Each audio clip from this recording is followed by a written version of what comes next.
Кез келген бизнес тіркелуі тиіс. Өйткені Қазақстанда заңсыз кәсіпкерлік қызметке тыйым салынған.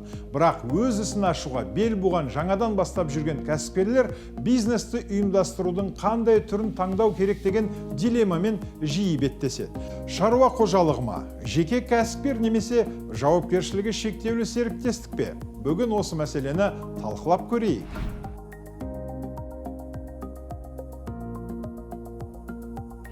Кәсіпкерлік нысандарының әр қайсының өз артықшылықтары, кемшіліктері мен ерекшеліктері бар. Біз қазір таңдау оңайға түсу үшін егжей-тегжейлі түсіндіріп береміз. Жеке кәсіпкер бұл жеке тұлға, шағын кәсіпкерлік нысаны. Егер сіз жеке кәсіпкерлік ашсаңыз, онда акцизделетін өнімді өндіру мен сатуды, лотерея өткізуді, ойын бизнес саласындағы қызметті, мұнай өндіруді, аудиторлық және банк қызметін, басқа да бірқатар бағыттарды қоспағанда қызметтің кез келген түрімен айналыса аласыз. Жеке кәсіпкер 3 қызмет түрін көрсете алады. Экономикалық қызмет түрлерінің жалпы жіктеуші кодын осы сайттан білуге болады. Бұрын жеке кәсіпкерлікті тіркеу қажет болатын. Қазір мемлекеттік кірістер комитетін өзіңіздің кәсіпкер ретінде қызметіңізді бастағандығыңыз туралы хабардар ете аласыз. Хабарлаудың 2 жолы бар. Біріншісі, жеке куәлікпен, мекенжай анықтамасымен, фотосуретпен, мемлекеттік бажды төлеу туралы чекпен, тұрғылықты жері бойынша салық комитетіне барып, салықтық өтінішті толтыру. Екіншісі, электрондық әдіс. Ол әлде қайда оңай және жылдам. Ол үшін электрондық цифрлық қолтаңба көмегімен e-license.kz электрондық лицензиялау порталына кіріңіз. Хабарлама беру сіздің 5 минут уақытыңызды ғана алады. Тіркеу – 1 күндік жұмыс. Қазақстанда жеке кәсіпкерлікті тіркеген үшін баж 2 айлық есептік көрсеткішті құрайды. 2019 жылғы көрсеткіші шамамен 5000 теңге. Тіркеуден кейін банкте шот ашу керек. Қазақстандағы жеке кәсіпкерлер 3 салық режимінің біреуін дербес таңдай алады. Жалпы белгіленген режим патент негізінде арнайы салық режимі, жеңілдетілген декларация негізінде арнайы салық режимі. Салық салу түрлерінің өзіндік артықшылықтары мен кемшіліктері бар. Салық тәртібі туралы толығырақ нөмірі 41 сабақтан біле аласыздар.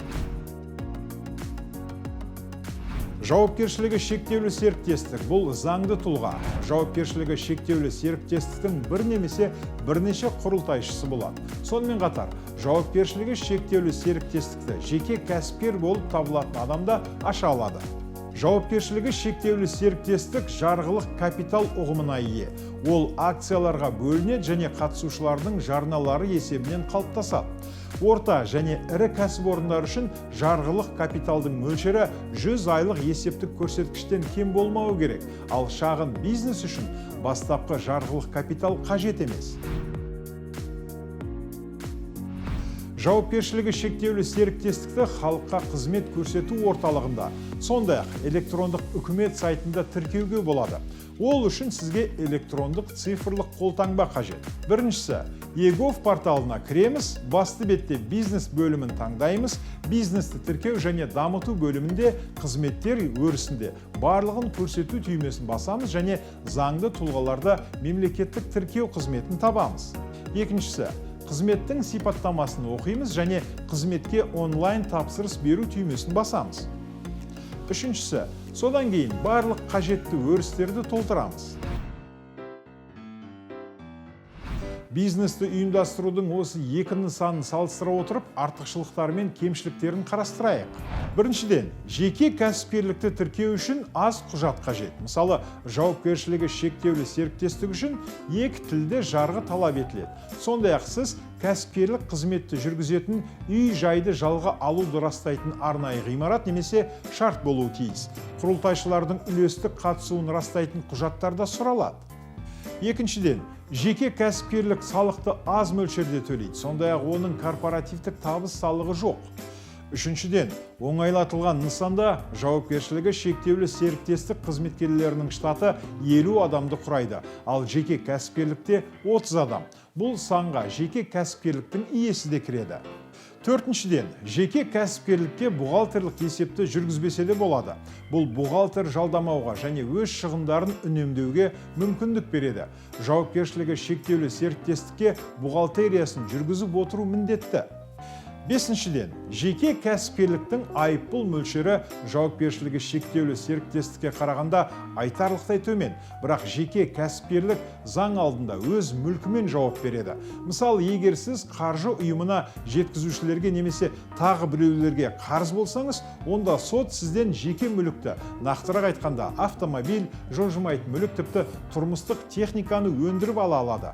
Осы жағдайда жауапкершілігі шектеулі серіктестік құрылтайшысы компания үшін мүлкімен жауап бермейді. Жауапкершілігі шектеулі серіктестік қызметіне байланысты қатысушы жауапты болуы мүмкін шығындар, ол жарғылық капиталға салған салық.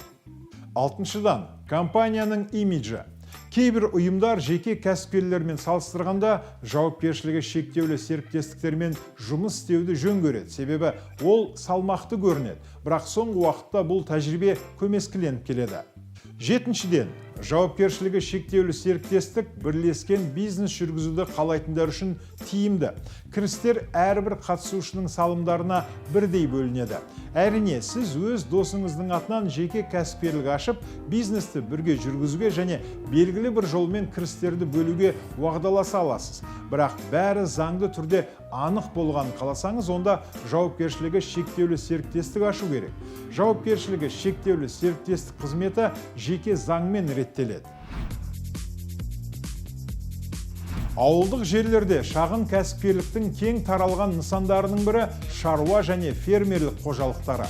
Мемлекеттік тіркеу үшін шаруа қожалығының басшысы салық органына, біріншісі тіркеу есебіне қою туралы өтініш, екіншісі жер учаскесіне меншік құқығы, тұрақты жер пайдалану құқығы актісі не уақытша жер пайдалану туралы шарт.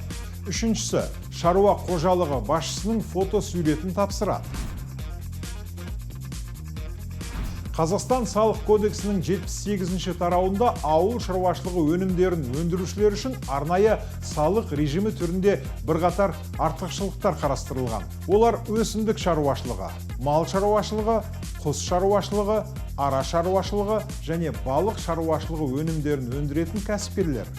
Арнайы салық режимін қолданатын ауыл шаруашылық тауар өндірушілері, ауыл шаруашылық кооперативтері корпоративтік немесе жеке табыс салығын, әлеуметтік салықты, мүлік пен көлік салығын 70%-ға төмендете алады.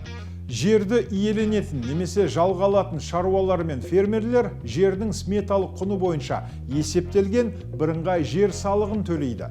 Фермерлер басқа кәсіпкерлер сияқты төлеуі тиіс қосымша салықтарды төлемейді. Осы тұрғыдан алғанда, егер сіз агробизнеспен айналысатын болсаңыз, онда сізге шаруа немесе фермерлік қожалық ашу тиімдірек болады. Каждый человек выбирает сам по своему виду деятельности.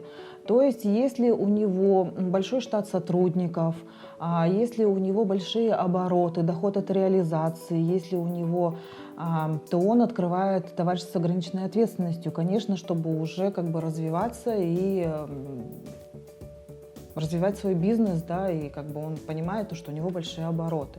То есть индивидуальный предприниматель смотрит на, тоже там есть ограничения в регистрации как индивидуального предпринимателя.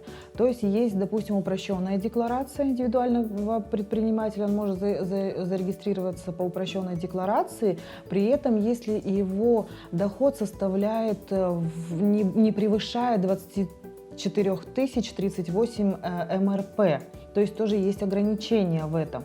И также, если у него идет деятельность согласно статье 683 Налогового кодекса, то есть там есть ограничения. Если вы входите в эту статью, то есть, то вы не можете работать по упрощенной декларации. Если вы в эту статью не входите, то вы можете спокойно регистрироваться как индивидуальный предприниматель. И также вы можете нанимать штат сотрудников, только у вас уже идет ограничение до 30 человек. То есть с вами вместе вы еще можете 29 человек сдавать отчетность и регистрироваться по упрощенной декларации. Егер сізде кәсіпкерлік нысандары туралы қосымша сұрақтар туындаса, сіз материалдарды Қазақстан Республикасы Қаржы Министрлігі Мемлекеттік кірістер комитетінің сайтында зерттей аласыз.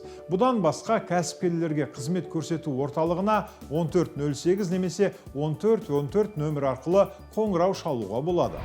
Бизнесіңізді ұйымдастырудың формасын таңдау сіздің қызметіңіздің түріне байланысты. Егер сіз жалғыз өзіңіз бизнес құрсаңыз және сіздің айналымыңыз аса жоғары болмаса, онда жеке кәсіпкерлік ашқан тиімді болады.